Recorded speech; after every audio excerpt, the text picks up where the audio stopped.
పుష్పరాజ్ తగ్గేదేలే అంటూ దునియా మొత్తాన్ని షేక్ చేసిన పుష్ప సినిమాకి సంబంధించి సీక్వెల్ జరుగుతున్న సంగతి అందరికీ తెలిసిందే. లెక్కల మాస్టర్ సుకుమార్ తెరకెక్కించిన పార్ట్ 1 ఎంతటి బజ్ క్రియేట్ చేస్తుందో తెలిసిందే. ఈ మూవీలో అల్లు అర్జున్ నటన ఎంతగా ఇంప్రెసివ్గా ఉంటుందో ప్రత్యేకించి చెప్పాల్సిన పని లేదు. అందుకే ఆయనకు జాతీయ అవార్డు వరించింది. దీంతో తెలుగు సినిమా ఖ్యాతి మరింత పెరిగింది. ప్రస్తుతం అల్లు అర్జున్ పుష్ప 2 షూటింగ్లో పాల్గొంటున్నారు. ఈ సినిమా షూటింగ్ శరవేగంగా జరుగుతోంది. సీక్వెల్ పై భారీ అంచనాలు ఉన్నాయి. ఈ సీక్వెల్ షూటింగ్ జరుగుతుండగానే మరొక వార్త వైరల్ అవుతుంది. పుష్ప 3 కూడా ఉండబోతుంది అంటూ వార్తలు గట్టిగానే వినిపిస్తున్నాయి. అయితే దీనిపై ఎలాంటి క్లారిటీ లేదు.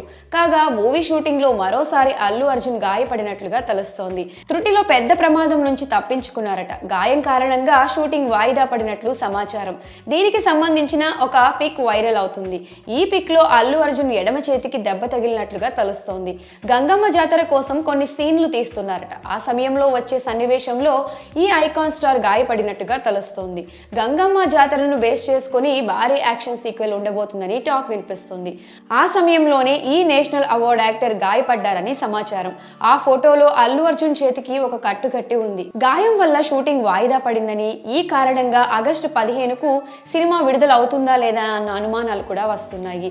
ఇండిపెండెన్స్ డే నాడు రిలీజ్ కాకపోతే ఇక దసరానే టార్గెట్ గా కానుంది. ఇప్పటి వరకు 70% షూటింగ్ పూర్తి అయిందని, వచ్చే 3 నెలల్లో మొత్తం షూటింగ్ కంప్లీట్ చేయాలని అనుకుంటున్న సమయంలో అల్లు అర్జున్ కి ఇలా జరిగింది. అల్లు అర్జున్ గాయపడడం ఇది తొలిసారి కాదని, డిసెంబర్లో కూడా పుష్ప 2 షూటింగ్ సమయంలో గాయపడ్డారని వార్తలు వినిపించాయి. మరి షూటింగ్ సమయంలో అల్లు అర్జున్ గాయపడ్డారు అంటూ ఫోటో